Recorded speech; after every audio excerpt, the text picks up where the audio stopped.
ये कहानी है एक जबरदस्त सर्वाइवल थ्रिलर सीरीज की, जिसका नाम है बिलियनियर्स बंकर। सोचो जरा, अगर भविष्य में हमारी पूरी धरती एक न्यूक्लियर एक्सप्लोजन से तबाह हो जाए और चारों तरफ टॉक्सिक रेडिएशन फैल जाए जिसमें सांस लेना भी मौत के बराबर हो। इस तबाही में सारे गरीब लोग मर जाते हैं, लेकिन दुनिया के सारे रिच लोग पहले ही अपनी दौलत लगाकर जमीन के नीचे एक अजीब सा अंडरग्राउंड सिटी बना लेते हैं ताकि वो धरती के नाश से बच सकें। सब कुछ पहले जैसा ही था, बस फर्क इतना था कि वो शहर पानी के गहराई के नीचे जमीन के अंदर बना हुआ था। दुनिया के सारे रिच लोग वहाँ बेफिक्री से रहने लगे। लेकिन सवाल ये है, क्या धरती के नियमों के बाहर जाकर सरवाइव करना इतना आसान था? इंसान को जिंदा रहने के लिए तो हमेशा फूड और वाटर चाहिए होता है। फिर आगे उनके साथ क्या हुआ? क्या वो सब इस अंडरग्राउंड सिटी में जिंदा रह पाए? ये सब जानने के लिए चलिए देखते हैं इस कमाल की सीरीज बिलियनियर्स बंकर और डूबते हैं जमीन के नीचे बसे उस रहस्यमयी शहर की कहानी में। कहानी की शुरुआत होती है मैक्स नाम के एक लड़के से, जो एक बच्ची एनी के साथ खेल रहा होता है। एनी और मैक्स बचपन से ही बहुत अच्छे दोस्त थे और दोनों एक दूसरे को बहुत पसंद भी करते थे। दोनों रिच फैमिलीज से थे, इसलिए उनके रिश्ते को लेकर किसी को कोई आपत्ति नहीं थी। बचपन से ही उन्होंने पढ़ाई से लेकर हर चीज साथ की थी। जैसे जैसे वो बड़े हुए, उनके बीच की दोस्ती प्यार में बदल गई। उनकी जिंदगी बहुत अच्छी चल रही थी। लेकिन एक रात जब बाहर तेज बारिश हो रही थी, मैक्स और एनी के साथ कुछ ऐसा हुआ जिसने सब कुछ बदल दिया। उस रात मैक्स और एनी अपने एक दोस्त की बर्थडे पार्टी में जा रहे थे, लेकिन रास्ते में मैक्स ने ड्रिंक्स कर ली थी और कुछ देर बाद उसने कार का कंट्रोल खो दिया। गाड़ी सीधा जाकर एक पेड़ से टकराई और भयानक एक्सीडेंट हो गया। इस हादसे में मैक्स किसी तरह बच गया, लेकिन एनी की मौत हो गई। इस घटना के बाद मैक्स को 3 साल की जेल हो गई। उसे ऐसी जेल में भेजा गया जहां कमजोर कैदियों पर बहुत जुल्म किए जाते थे। लेकिन मैक्स क्योंकि रिच बैकग्राउंड से था, वो ऐसे माहौल का आदी नहीं था, इसलिए शुरुआत में उसे काफी मुश्किलें झेलनी पड़ी। खुद को बचाने के लिए मैक्स ने वहाँ के हर कैदी को पैसे देकर अपने पक्ष में कर लिया ताकि कोई उसे टॉर्चर न करे। लेकिन धीरे धीरे मैक्स को एहसास हुआ कि उसकी लग्जूरियस लाइफस्टाइल ही उसकी जिंदगी की सबसे बड़ी गलती थी, क्योंकि पैसों की वजह से उसने कभी कुछ खुद नहीं किया था। हर चीज पैसों से करवाई थी, यानी बिना पैसे के उसकी जिंदगी की कोई पहचान ही नहीं थी। ये बात समझ आने के बाद मैक्स ने वहाँ के कैदियों को पैसे देना बंद कर दिया, और जैसे ही ऐसा हुआ, धीरे धीरे वहाँ के कैदी उसके खिलाफ हो गए। अब वो भी मैक्स पर वैसे ही टॉर्चर करने लगे जैसे बाकी कैदियों पर करते थे। वक्त बीतने के साथ ये जुल्म इतना बढ़ गया कि एक दिन उन्होंने मैक्स को वॉशिंग मशीन के अंदर बंद कर दिया। काफी देर बाद जब उसे बाहर निकाला गया तो मैक्स को लगा कि शायद आज वो मर जाएगा, लेकिन अगले ही पल उसे एहसास हुआ कि इतने टॉर्चर के बाद भी उसे कोई पेन महसूस नहीं हो रहा था। यहाँ रहते रहते जैसे उसके अंदर की सारी फीलिंग्स खत्म हो गई थी। अब उसके शरीर ने दर्द सहना सीख लिया था। ये समझकर मैक्स बहुत खुश हुआ। उसे एहसास हुआ कि अगर उसे सच में रियल लाइफ में सरवाइव करना है तो उसे एक डरे हुए इंसान की तरह नहीं, बल्कि एक सच्चे बहादुर आदमी की तरह जीना होगा। ये सोचते सोचते मैक्स ने खुद को तैयार करना शुरू कर दिया ताकि अब कोई भी कैदी उसकी तरफ हाथ उठाने की हिम्मत न करे। वो हर दिन ट्रेनिंग करने लगा और कुछ ही समय में मैक्स बेहद पावरफुल बन गया। धीरे धीरे मैक्स की फाइटिंग स्किल्स भी काफी बेहतर हो गयी। अब वो जेल के अंदर होने वाले फाइटिंग मैचेस में हिस्सा लेने लगा। वक्त के साथ उसकी स्किल्स इतनी शानदार हो गयी कि कोई भी उसके सामने लड़ने की हिम्मत नहीं करता था। इसी तरह देखते ही देखते 3 साल बीत गए। अब मैक्स जेल के अंदर बहुत फेमस हो चुका था। सब उसे जेल का सबसे बेहतरीन फाइटर मानते थे, और चूंकि अब उसके जेल में आने के 3 साल पूरे हो चुके थे, इसलिए उसकी सजा भी पूरी तरह खत्म हो गई थी। और आज का दिन था जब मैक्स को जेल से रिहा किया जाना था, इसलिए वहाँ सबने बहुत खुशी से सेलिब्रेट किया और मैक्स को विदाई दी। मैक्स मुस्कुराते हुए जेल के बाहर आया, जहाँ उसका फादर जेम्स उसका इंतजार कर रहा था। लेकिन जेम्स ने वहीं उसे कहा कि हम अभी अपने घर नहीं लौटेंगे, हमें एक स्पेशल जगह पर जाना होगा। उसने बताया कि इन 3 सालों में दुनिया बहुत बदल चुकी है। कई जगहों पर न्यूक्लियर वॉर्स शुरू हो गए हैं और खबर है कि जल्द ही पूरी दुनिया में न्यूक्लियर वॉर छिड़ जाएगा, जिससे धरती पूरी तरह तबाह हो सकती है। साधारण लोगों को इस बारे में कुछ भी पता नहीं था, लेकिन जेम्स बहुत अमीर इंसान था, इसलिए उसके पास देश की सारी गुप्त खबरें रहती थी। फिलहाल सिर्फ रिच लोग ही ये जानते थे कि कुछ ही दिनों में पूरी दुनिया तबाह होने वाली है। इसी वजह से सारे अमीर लोग मिलकर धरती के नीचे एक बड़ा बंकर बना चुके थे, जहां वो अपने परिवारों के साथ रहने जा रहे थे। उस बंकर में हर सुविधा मौजूद थी, इसलिए वहां किसी को रहने या खाने की कोई परेशानी नहीं थी। वहां भी वो लग्जूरियस जिंदगी जी सकते थे। वो लोग अब उस बंकर में आराम से रह सकते थे और साथ ही धरती के विनाश से भी बच सकते थे। यहाँ तक कि वो उस बंकर के नीचे से धरती के नाश का पूरा नजारा भी देख सकते थे। जेम्स की ये बातें सुनकर मैक्स यकीन ही नहीं कर पा रहा था कि सिर्फ 3 सालों में दुनिया की हालत इतनी बदल चुकी है। फिर जेम्स ने अपने बेटे मैक्स को लेकर एक सीक्रेट हेलीकॉप्टर से उस गुप्त बंकर की ओर उड़ान भरी जो धरती के नीचे बनाया गया था। कुछ देर बाद जेम्स ने देखा कि वो बंकर सिर्फ जमीन के नीचे ही नहीं बल्कि एक बहुत बड़ी नदी के बिल्कुल नीचे बना हुआ है। वो बंकर नदी की गहराई में बना हुआ था। उसे इतनी गहरी जगह पर बनाने का एक बड़ा कारण था ताकि जब पूरी दुनिया में न्यूक्लियर वॉर शुरू हो तब उसकी तबाही का असर वहां तक न पहुंच सके। इस तरह वहां रहने वाले लोग पूरी तरह सुरक्षित रहेंगे। जेम्स तब मैक्स को एक मॉडर्न एलिवेटर के जरिए पानी के अंदर बहुत गहराई तक ले जा रहा था। वो जगह इतनी गहरी थी कि वहां पहुंचने में काफी समय लग रहा था। आखिरकार जब वो बंकर के पास पहुंचे तो अंदर जाने से पहले मैक्स और जेम्स के पास मौजूद मोबाइल और बाकी इलेक्ट्रॉनिक डिवाइसेस सब ले लिए गए। वो सारे डिवाइसेस वहां की एक खास जगह पर जमा कर लिए गए। इसके बाद उन्हें एक स्पेशल यूनिफॉर्म दी गई और उनके हाथों में एक हेल्थ डिवाइस लगा दी गई। मैक्स ने वहां ज्यादा वक्त बर्बाद नहीं किया और सीधा अपनी माँ और दादी के पास चला गया क्योंकि बहुत दिनों से उसने उन्हें नहीं देखा था। मैक्स की माँ उसे देखकर बहुत इमोशनल हो गई। इसके बाद जेम्स ने मैक्स को पूरा बंकर घुमाकर दिखाया। वहां उनके जैसे कई और रिच फैमिलीज भी रह रही थी। इन्हीं में से एक परिवार था एनी का फैमिली, जिसे देखकर मैक्स हैरान रह गया। मैक्स जब एनी के पिता को देखता है तो वो तुरंत उनके पास जाकर दिल से माफी मांगता है। एनी के पिता उसे धैर्य देते हैं और कहते हैं कि उन्होंने उसे बहुत पहले ही माफ कर दिया था। इसके बाद एनी के पिता मैक्स और उसके परिवार को उसी दिन रात के डिनर पर अपने साथ इनवाइट करते हैं। उस रात दोनों फैमिलीज बहुत दिनों बाद साथ बैठकर डिनर करती हैं और माहौल बेहद खुश होता है। लेकिन वहाँ हम एनी की बहन एना को भी देखते हैं। एना अब तक मैक्स से बहुत नाराज थी क्योंकि उसी की वजह से उसकी बहन एनी की मौत हुई थी। एना उसे बहुत प्यार करती थी, इसलिए वो अपनी आंखों के सामने मैक्स को बिल्कुल बर्दाश्त नहीं कर पा रही थी। उसी समय वहाँ एक महिला केसी आती है जो अपनी टीम के साथ मौजूद थी। दरअसल केसी ही इस पूरे बंकर की ओनर थी। सभी रिच लोग उसे पैसे देकर इस बंकर में अपने सीट्स बुक करवा चुके थे। केसी वहाँ मौजूद सब लोगों को अपने टीम मेंबर्स से मिलवाती है और फिर सबकी ओर देखकर कहती है, आप सब वाकई बहुत भाग्यशाली हैं क्योंकि आपको यहाँ रहने का मौका मिला है। अगर आप बहुत अमीर न होते तो इस जगह की बुकिंग करना नामुमकिन था। इसलिए आप सब शायद न्यूक्लियर वॉर में धरती के नाश के समय मर जाते, लेकिन मेरे इस बंकर की वजह से आप सब बच जाएंगे। साथ ही पूरी धरती के खत्म हो जाने के बाद भी आप यहाँ आराम से सरवाइव कर पाएंगे। केसी की इन बातों से वहाँ मौजूद सब लोग सहमत हो जाते हैं। फिर उसी रात दिखाया जाता है कि एना एक जगह एक्सरसाइज कर रही थी। तभी वहाँ मैक्स उसके पास आता है। मैक्स वहीं दिल से माफी मांगता है और कहता है, तुम भरोसा करो एना, तुम लोग एनी को जितना प्यार करते थे मैं भी उसे उतना ही प्यार करता था। हम बचपन से साथ बड़े हुए, बड़े होकर एक दूसरे से प्यार किया, तो क्या मैं कभी जानबूझकर चाहूंगा कि मेरी पसंदीदा इंसान मेरी जिंदगी से चली जाए? उस दिन की सारी घटना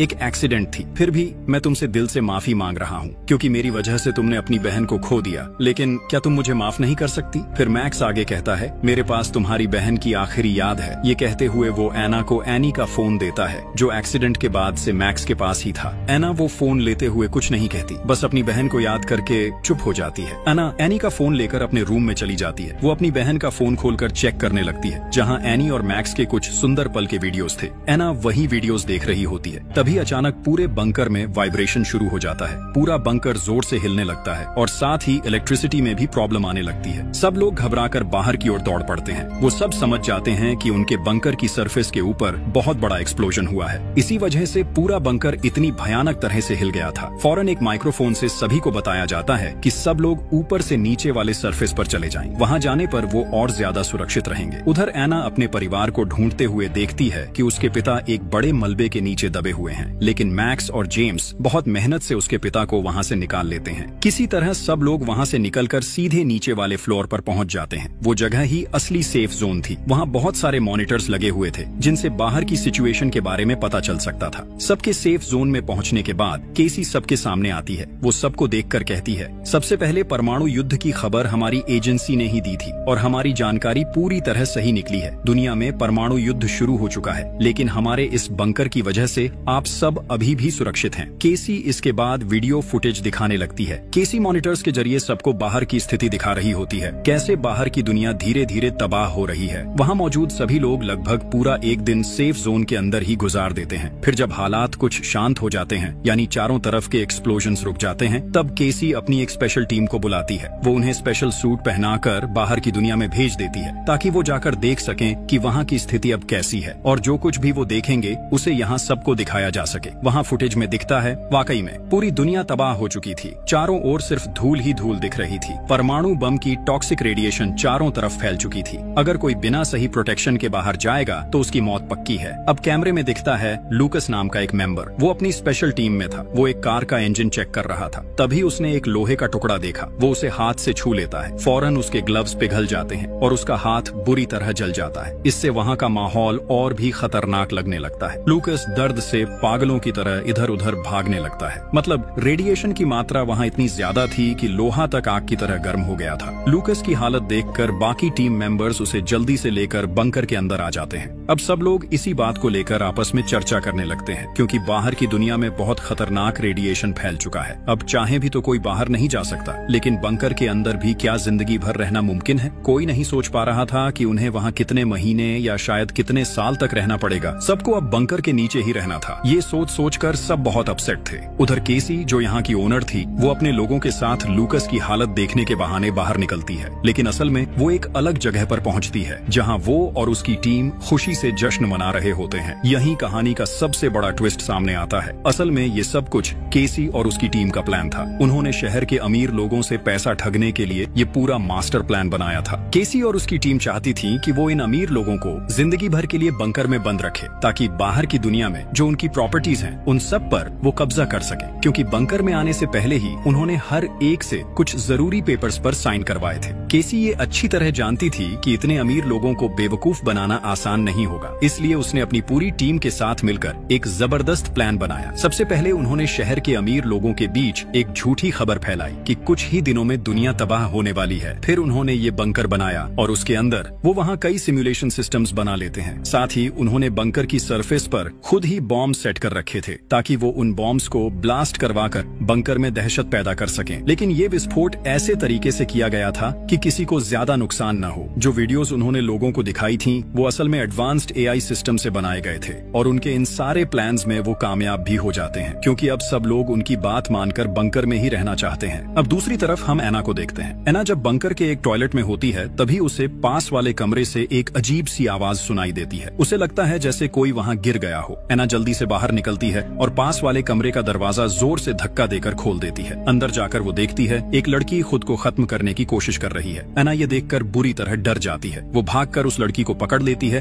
और उसके गले में बंधी रस्सी काट देती है। किसी तरह वो उसकी जान बचा लेती है। असल में बंकर में जितने भी लोग थे वो सब अंदर ही अंदर बहुत परेशान थे। ये सब लोग अमीर थे, लेकिन अब दुनिया के तबाह हो जाने के बाद उनका सब कुछ खत्म हो चुका है। उनके घर, गाड़ियाँ, पैसा कुछ भी नहीं बचा। पहले बाहर की दुनिया में जिन पावर्स के साथ वो जीते थे, अब चाहकर भी वो कुछ नहीं कर सकते। वो अब बिल्कुल खाली हाथ हो गए थे। यही वजह थी कि ये लड़की ये सब सह नहीं पाई और खुद को खत्म करने की कोशिश कर रही थी। लेकिन सिर्फ वही नहीं, यहाँ के लगभग सभी लोग इस माहौल के साथ खुद को ढाल नहीं पा रहे थे। सब बहुत डिप्रेस्ड हो गए थे। अब सरफेस लगभग ठीक हो चुका था, इसलिए केसी सबको कहती है कि अब किसी को चिंता करने की जरूरत नहीं है। वो सब बंकर में आराम से सरवाइव कर सकते हैं। इसके बाद केसी अपनी टीम से मिलने जाती है। वहाँ लूकास अपने टीम मेंबर्स के साथ होता है, जो उसे मेकअप करवा रहे थे, ताकि बाकी लोगों को दिखाया जा सके कि बाहर जाने के बाद लूकास के साथ क्या हुआ। उधर हम जेम्स और उसकी वाइफ को देखते हैं। दोनों के बीच अब झगड़ा शुरू हो गया था। असल में जेम्स एक बहुत अमीर बिजनेसमैन था और वो हमेशा अपनी मर्जी से ही जीता था। यहाँ तक कि बाहर कई लड़कियों के साथ उसका अफेयर भी था। जेम्स की वाइफ सब कुछ जानती थी। वो जानती थी कि उसका हस्बैंड कई लड़कियों के साथ अफेयर में था, फिर भी उसने उसे कभी नहीं छोड़ा, क्योंकि उसे उसके पैसे की बहुत जरूरत थी। उसी पैसे के लिए वो इतने सालों तक उसके साथ रही। लेकिन अब तो सब कुछ खत्म हो चुका था। जेम्स के पास न पैसा था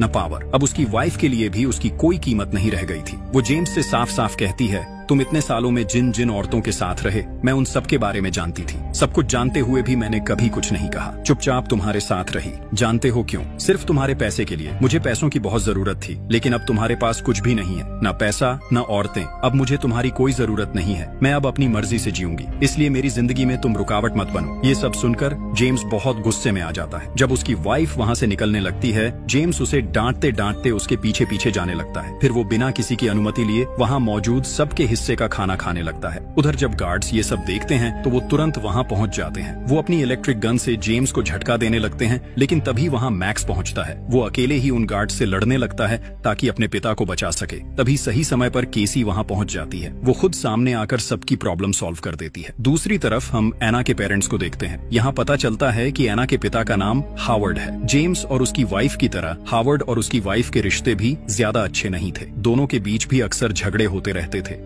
हावर्ड और उसकी वाइफ आपस में झगड़ रहे थे। असल में हावर्ड की वाइफ एक बहुत गरीब परिवार से थी और उम्र में हावर्ड से काफी छोटी थी, लेकिन उसने हावर्ड की दौलत और पावर देखकर उससे शादी कर ली थी। कई साल साथ रहने के बाद भी वो उसे दिल से कभी प्यार नहीं कर पाई। उधर हम मिली नाम की एक लड़की को देखते हैं। उसके पास कुछ गार्ड्स आते हैं। वो मिली से कहते हैं कि उन्हें पता चला है उसका ब्लड ग्रुप AB नेगेटिव है, इसलिए अब उन्हें उसकी बहुत जरूरत है। लूकस बहुत बीमार था। रेडिएशन की वजह से उसका शरीर बुरी तरह जल गया था, इसलिए अब मिली ही उसकी मदद कर सकती थी। असल में केसी के लोग मिली और बाकी सभी को बताते हैं कि रेडिएशन की वजह से लूकस का आधा खून खराब हो चुका है और उसे बचाने के लिए AB नेगेटिव ब्लड की जरूरत है। इसलिए वो मिली समेत 2 और लोगों को लेकर एक जगह पहुंचते हैं। फिर उन्हें लूकस के पास ले जाया जाता है। लूकस को पहले से मेकअप करा के बिल्कुल रेडी किया गया था। यहाँ तक कि उन तीनों को वहाँ लाना भी केसी और उसकी टीम की योजना का हिस्सा था। ये पूरा प्लान इसलिए बनाया गया था ताकि सब लोग अपनी आंखों से लूकस की हालत देख सकें और जाकर बाकी लोगों को ये बात बताए जिससे सब डर जाए और कोई भी बाहर जाने की कोशिश न करे। मिली जब वहाँ लूकस को देखने आती है तो उसे सच में लगता है कि उसकी हालत बहुत खराब है। थोड़ी देर बाद लूकस वहीं मरने का नाटक करता है। सबको बता दिया जाता है कि लूकस मर गया है। लूकस की ऐसी हालत देखकर मिली बहुत इमोशनल हो जाती है। अब धीरे धीरे केसी और उसकी टीम का पूरा प्लान सामने आने लगता है। केसी और उसकी टीम अपने प्लान में काफी हद तक सफल हो चुकी थी।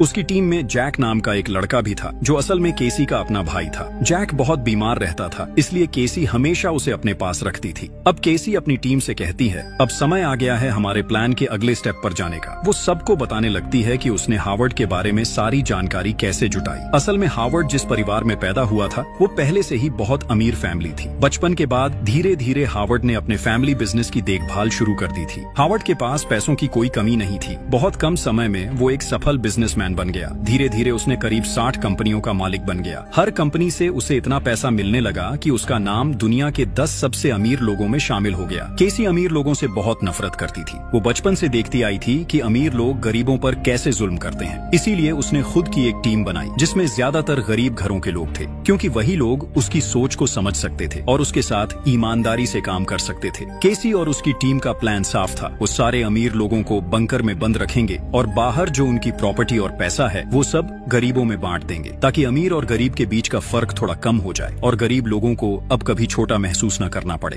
केसी को पता था कि अगर वो दुनिया के खत्म होने का प्लान बनाएगी तो अमीर लोग कभी गरीबों के बारे में नहीं सोचेंगे, वो सिर्फ अपने आप को बचाने की कोशिश करेंगे। इसलिए केसी और उसकी टीम ने सबसे पहले हावर्ड को निशाना बनाया। उनका प्लान था कि हावर्ड की सारी प्रॉपर्टी और पैसा गरीब लोगों में बांट दिया जाए। अब उन्हें ये पता लगाना था कि हावर्ड का पैसा कहाँ कहाँ रखा है, तो उन्होंने उसी के हिसाब से अपना काम शुरू कर दिया। केसी सबको बुलाकर कहती है, दुनिया अब पूरी तरह खत्म हो चुकी है। हमारे पास अब बहुत कम खाना और पानी बचा है, लेकिन कल रात जेम्स ने बिना किसी की अनुमति के सबके हिस्से का खाना खुद ही खा लिया। इसलिए अब से सबको थोड़ा थोड़ा खाना मिलेगा, वरना बहुत जल्दी हमारा सारा स्टॉक खत्म हो जाएगा। असल में केसी ये बातें इसलिए कह रही थी ताकि सब लोग सिचुएशन को और ज्यादा सीरियस समझें। वो चाहती थी कि सबको सच में लगे कि दुनिया तबाह हो चुकी है और अब उन्हें अपने खाने पानी को लेकर बहुत सावधानी से जीना होगा। अब वो सबके सामने मैक्स पर चिल्लाने लगती है। वो उसे गालियां देती है क्योंकि मैक्स ने पिछली रात गार्ड्स पर हाथ उठाया था। उसने गार्ड्स को मारकर उनसे एक शॉटगन छीन ली थी जिससे इलेक्ट्रिक शॉक दिया जा सकता था। केसी गुस्से में मैक्स से कहती है, वो गन तुरंत वापस कर दो। फिर सीन बदलता है। हम केसी और उसकी टीम को देखते हैं जो सबको कैद करने से पहले प्लान बना रहे थे। उनका प्लान ऐसा बनाया गया था कि जब इन अमीर लोगों को यहाँ लाया जाए तो उनके गायब होने के बाद भी किसी को इस बात का शक न हो। असल में बंकर में बंद करने से पहले केसी और उसकी टीम ने हर व्यक्ति का एक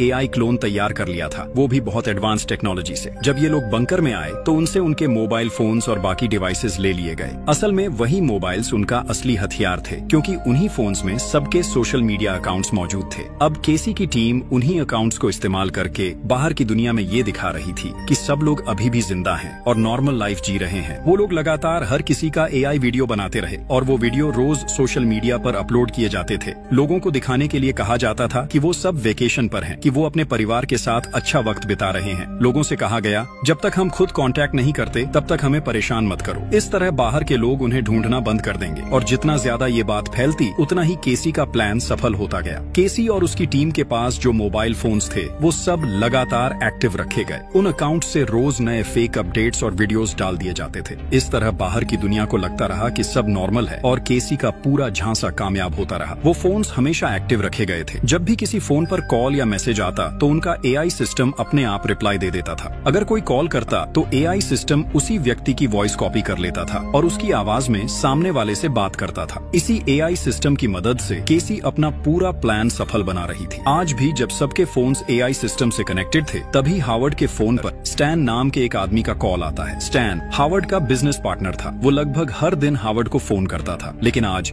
स्टैन हावर्ड पर बहुत गुस्सा था क्योंकि हावर्ड के साथ उसका एक बहुत इंपॉर्टेंट डील चल रहा था। वो वीडियो फुटेज के जरिए हावर्ड से कहता है, तुम इतने जिम्मेदार कैसे नहीं हो सकते? तुम जानते हो हमारी ये डील कितनी इंपॉर्टेंट है। तुम तुरंत मुझसे मिलो, वरना चाहे तुम पृथ्वी के किसी भी कोने में हो, मैं तुम्हें ढूंढकर निकाल ही लूंगा। स्टैन की ये बातें सुनते ही केसी और उसकी टीम थोड़े चिंतित हो जाते हैं क्योंकि उन्हें समझ नहीं आ रहा था कि इस बार स्टैन को कैसे हैंडल किया जाए। अब हम बंकर के सभी लोगों को देखते हैं। वो सब अंदर से टूट चुके थे क्योंकि किसी की जिंदगी अब ठीक से नहीं चल रही थी। सबको ये बात पता चल चुकी थी कि दुनिया के खत्म हो जाने के बाद उनका सारा धन संपत्ति भी खत्म हो गया है। अब वो सब खाली हाथ हैं। यहाँ हर फैमिली के लोग आपस में झगड़ने लगे थे। उनके रिश्ते धीरे धीरे टूटने लगे थे क्योंकि ज्यादातर रिश्ते सिर्फ पैसे के लिए बने थे। अब हालात इतने बिगड़ चुके थे कि कुछ वाइफ्स अपने हस्बैंड्स को छोड़ रही थीं और कुछ हस्बैंड्स भी अपनी वाइफ्स से दूर जा रहे थे। यहाँ तक कि बच्चे भी अब अपने माँ बाप की कद्र नहीं कर रहे थे। अब हर किसी का असली चेहरा सामने आने लगा था। कई अमीर लोगों को ये एहसास हुआ कि अब तक लोग सिर्फ उनके पैसों के लिए ही उनके साथ थे। उन्हें जो इज्जत और सम्मान मिला वो सब सिर्फ पैसे की वजह से था। असल में उनके पास अपनी कोई सच्ची पहचान नहीं थी। उधर इसी बीच केसी की टीम ने हावर्ड का एआई मॉडल तैयार कर लिया था जिसकी मदद से वो स्टैन से सीधे हावर्ड की आवाज में बात करवा सकते थे। यानी अब हावर्ड की जगह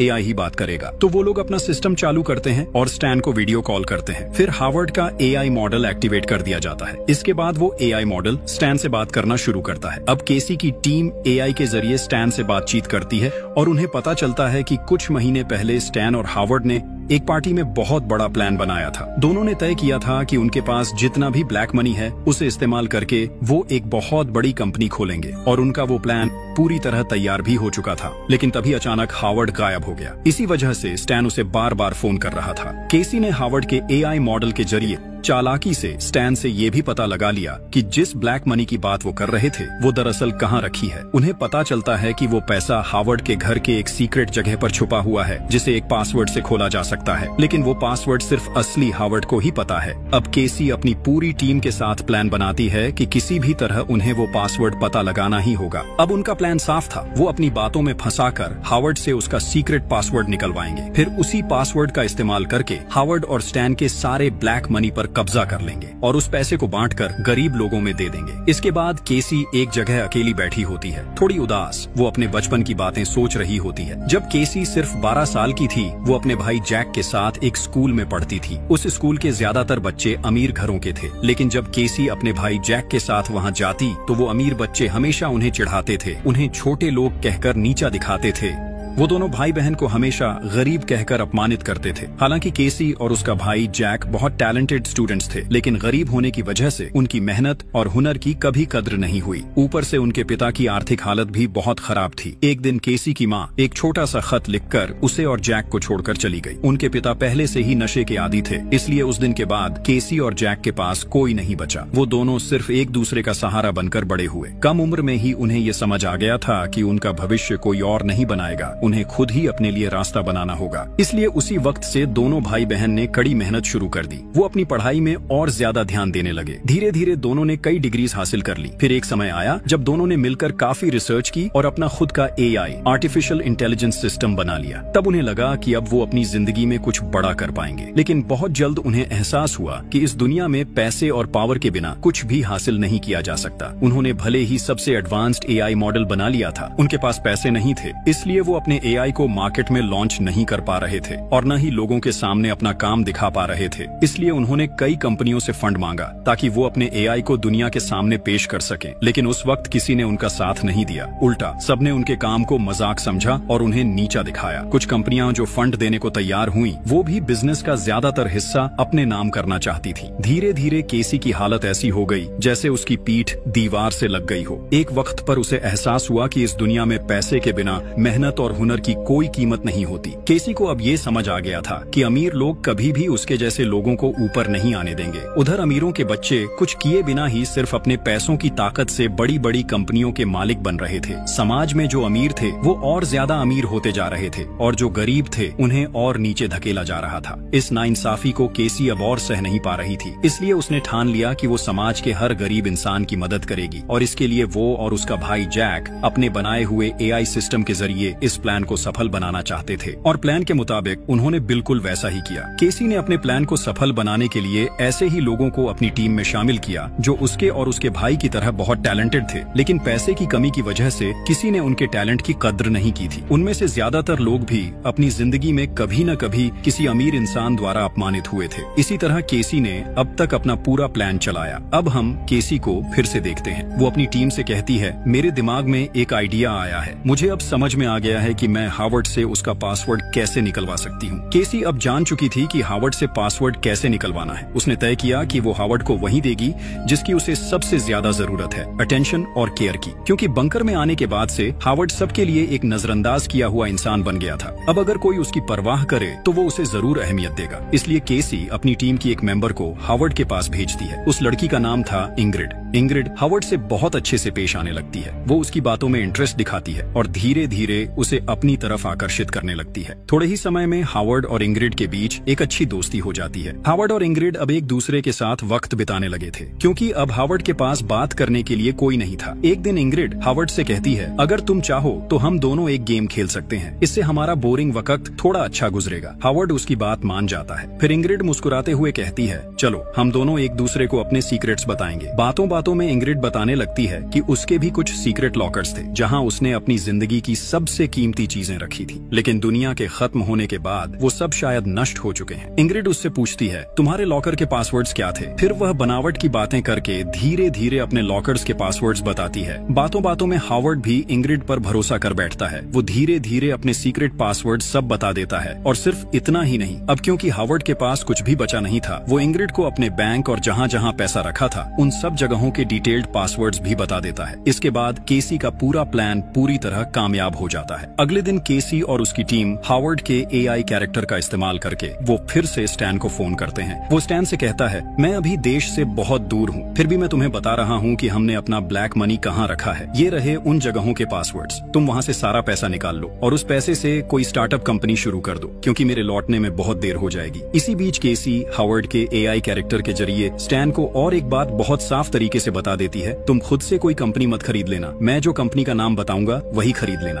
असल में ये भी केसी और उसकी टीम का एक बड़ा चालाकी भरा प्लान था। उनका मकसद था स्टैन को इस तरह मैनिपुलेट करना कि वो वही कंपनी खरीदे जिनका फैसला केसी कर चुकी है। केसी ने स्टैन को जिस कंपनी को खरीदने के लिए कहा था वो दरअसल उनकी बनाई हुई एक फेक कंपनी थी। जैसे ही स्टैन और हावर्ड का पैसा उस कंपनी में लगाया जाता, केसी और उसकी टीम चालाकी से वो सारा पैसा अपने कब्जे में ले लेते। इसी तरह सबसे पहले उन्होंने हावर्ड का पैसा हड़प लिया और फिर धीरे धीरे बंकर में मौजूद बाकी सारे अमीर लोगों का पैसा भी चुपचाप अपने कंट्रोल में लेने लगे। उधर अब हम मैक्स को देखते हैं। उसे यहाँ की हर चीज कुछ अजीब लगने लगी थी। खासकर सबके हाथों में जो ब्रेसलेट्स थे उन्हीं पर उसे शक हो रहा था, क्योंकि जब उन्हें ये ब्रेसलेट्स दिए गए थे तो कहा गया था कि ये उनकी सेफ्टी के लिए हैं। कहा गया था कि ये ब्रेसलेट्स उनकी हेल्थ कंडीशन बताने के लिए हैं। लेकिन जब मैक्स ने ध्यान से अपना ब्रेसलेट देखा तो उसे उसके अंदर एक छोटा सा माइक्रोफोन नजर आया। यानी उसी माइक्रोफोन के जरिए केसी और उसकी टीम उनकी सारी बातें सुन रही थी। ये देखकर मैक्स को बहुत शक होने लगा। इसलिए उसने तय किया कि वो बंकर के बारे में और जानकारी निकालेगा,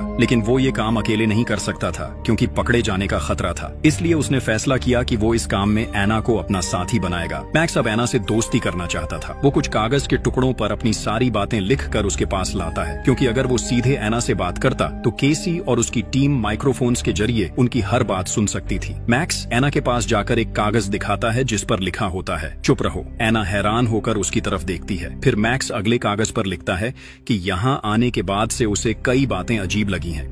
वो ये भी बताता है कि जो ब्रेसलेट उन्हें हेल्थ डिवाइस के नाम पर दिया गया था उसके अंदर असल में एक माइक्रोफोन लगा है। मैक्स एना को बताता है कि उनकी हर बातचीत सुनी जा रही है। फिर वो ये भी कहता है, यहाँ कोई भी ये बात पक्के तौर पर नहीं कह सकता कि सच में दुनिया में परमाणु युद्ध हुआ है या पूरी दुनिया तबाह हो चुकी है। जो कुछ भी हम देख रहे हैं वो सब हमें केसी और उसकी टीम ही दिखा रही है। ऐसा भी तो हो सकता है कि वो हमें धोखा दे रहे हों। मैक्स कहता है कि अगर सच जानना है तो उन्हें बहुत सोच समझकर प्लान बनाना होगा। इसके लिए उसे एना की मदद की जरूरत है। फिर मैक्स एना से कहता है, तुम्हें अब मेरे साथ प्यार का नाटक करना होगा ताकि किसी को हम पर शक न हो। केसी और उसकी टीम को अब लगने लगा कि मैक्स और एना के बीच कुछ चल रहा है। उनकी पूरी टीम दोनों पर नजर रख रही थी, लेकिन वो समझ नहीं पा रहे थे कि ये दोनों आखिर किस बात पर चर्चा कर रहे हैं। उन्हें सिर्फ एक बात पर शक हुआ। कल तक एना मैक्स को देखना भी पसंद नहीं करती थी क्योंकि उसी की वजह से उसकी प्यारी बहन एनी की मौत हुई थी, और अब अचानक वो दोनों इतने करीब कैसे आ गए। उधर मैक्स एना से कहता है, हमें सबसे पहले इस बंकर के सिस्टम और इलेक्ट्रिसिटी लाइंस को बंद करना होगा।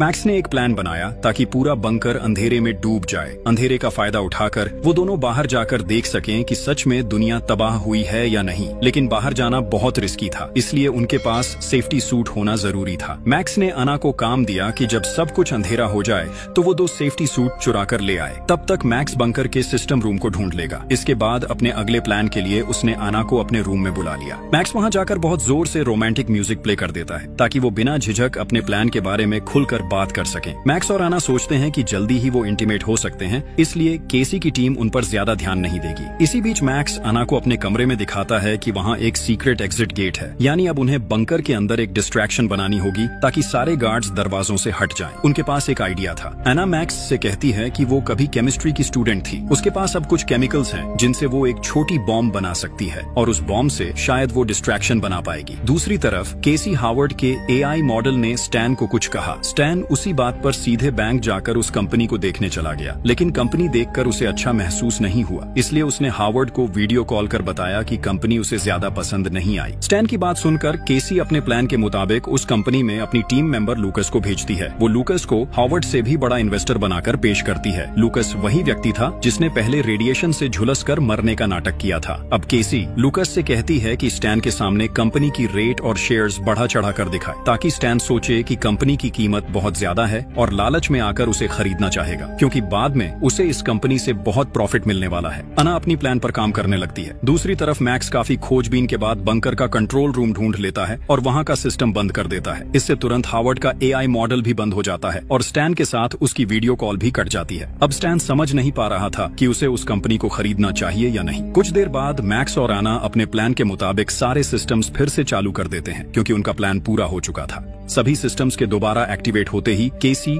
हावर्ड के एआई मॉडल के जरिए फिर से स्टैन से संपर्क करती है, क्योंकि तब तक स्टैन कंपनी खरीदे बिना वापस लौट रहा था। अब केसी हावर्ड के एआई मॉडल के जरिए स्टैन से कहती है, तुम मुझ पर पूरा भरोसा कर सकते हो, जल्दी से कंपनी खरीद लो, मैं तो तुम्हारे साथ ही हूँ। हावर्ड की बात सुनकर स्टैन आखिरकार कंपनी खरीदने का फैसला कर लेता है। उधर मैक्स और आना ने अपना बॉम्ब सेट कर लिया था। अब वो दोनों उसके फटने का इंतजार कर रहे थे, क्योंकि बॉम्ब फटते ही गार्ड्स का ध्यान भटक जाएगा और तभी उन्हें बाहर निकलने का मौका मिलेगा। वहाँ आना और मैक्स एक दूसरे के बहुत करीब थे। आना को देखकर मैक्स बहुत इमोशनल हो गया। मैक्स को आना में अपनी गर्लफ्रेंड एनी की झलक दिख रही थी। वो आना से कहता है, जानती हो आना, मैं तुम्हारी बहन एनी को अपनी जिंदगी से भी ज्यादा प्यार करता था और आज भी करता हूँ। शायद चाहकर भी मैं उसे कभी नहीं भूल पाऊँ। जब भी मैं तुम्हें देखता हूँ मुझे एनी की याद आने लगती है। तुम्हारे अंदर मैं उसी को देखता हूँ। तुम पास होती हो तो लगता है जैसे एनी मेरे पास ही है। मैक्स की ये बातें सुनकर आना समझ जाती है कि शायद मैक्स उसे अपने दिल की बात बताना चाहता है। हालांकि एना पहले ही मैक्स को माफ कर चुकी थी, लेकिन फिर भी आना अपने बहन के बॉयफ्रेंड के साथ किसी भी रिलेशनशिप में नहीं जा सकती थी। इसलिए उसने मैक्स को साफ साफ कह दिया कि अगर उसके मन में कुछ और है तो उसे अब भी वहीं खत्म कर दे। उधर केसी और उसकी टीम का ध्यान अब पूरी तरह स्टैन पर था, इसलिए वो मैक्स और आना की तरफ ज्यादा ध्यान नहीं दे रहे थे। अब केसी स्टैन को बैंकॉक में रोकने के लिए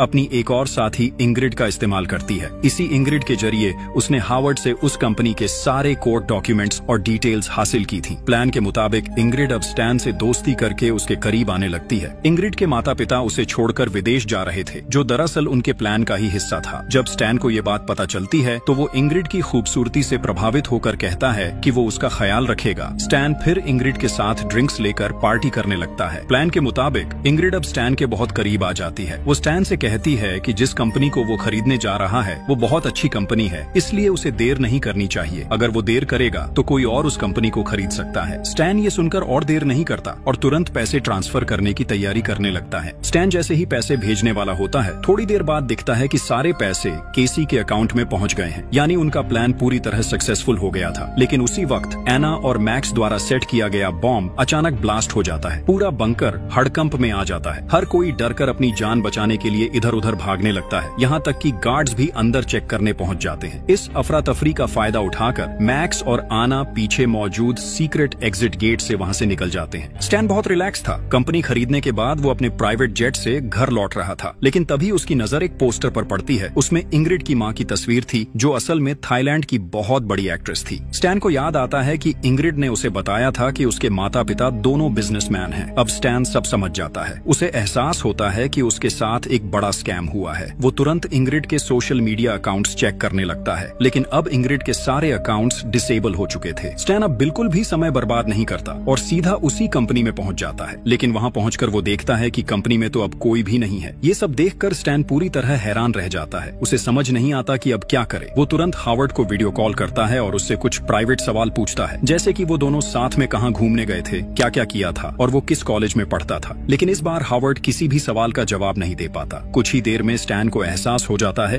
कि जिस हावर्ड पर वो इतने दिन से भरोसा कर रहा था वो असली हावर्ड नहीं है। स्टैन को अब पूरी सच्चाई समझ आ जाती है। जिससे वो इतने दिन बात कर रहा था वो असली हावर्ड नहीं बल्कि उसका एक एआई कैरेक्टर था। उसी एआई का इस्तेमाल करके स्कैमर्स ने उसे पूरी तरह बर्बाद कर दिया था। उधर केसी और उसकी टीम का पहला मिशन पूरी तरह सक्सेसफुल हो चुका था। उन्होंने हावर्ड और उसके दोस्त दोनों के पैसे हड़प लिए थे। अब उनका अगला लक्ष्य था धीरे धीरे बाकी सभी मेंबर्स को भी ऐसे ही ट्रैप में फंसाना। इसलिए वो लोग अपने अगले प्लान की तैयारी करने लगते हैं। वहीं दूसरी तरफ एना और मैक्स तब तक सेफ्टी सूट पहनकर बंकर के मेन डोर तक पहुंच चुके थे। अब वो दोनों आखिरकार जानने वाले थे कि दुनिया सच में ठीक है या सब कुछ खत्म हो चुका है। अब सब कुछ साफ हो चुका था। केसी और उसकी टीम ने उनके साथ बड़ा स्कैम किया था। अब मैक्स और आना को पूरा यकीन था कि वो लोग केसी के खिलाफ कार्रवाई कर पाएंगे और सब अपने नॉर्मल लाइफ में वापस लौट सकेंगे। ये सोचते हुए मैक्स धीरे धीरे बंकर का दरवाजा खोलता है। जैसे ही दरवाजा खुलता है सूरज की शुद्ध रोशनी उसके चेहरे पर पड़ती है। मैक्स हैरानी से बाहर की तरफ देखता रहता है, क्योंकि बहुत लंबे समय बाद उसने बाहरी दुनिया की रोशनी देखी थी। और इसी थ्रिलिंग एंडिंग के साथ कहानी यहीं खत्म हो जाती है।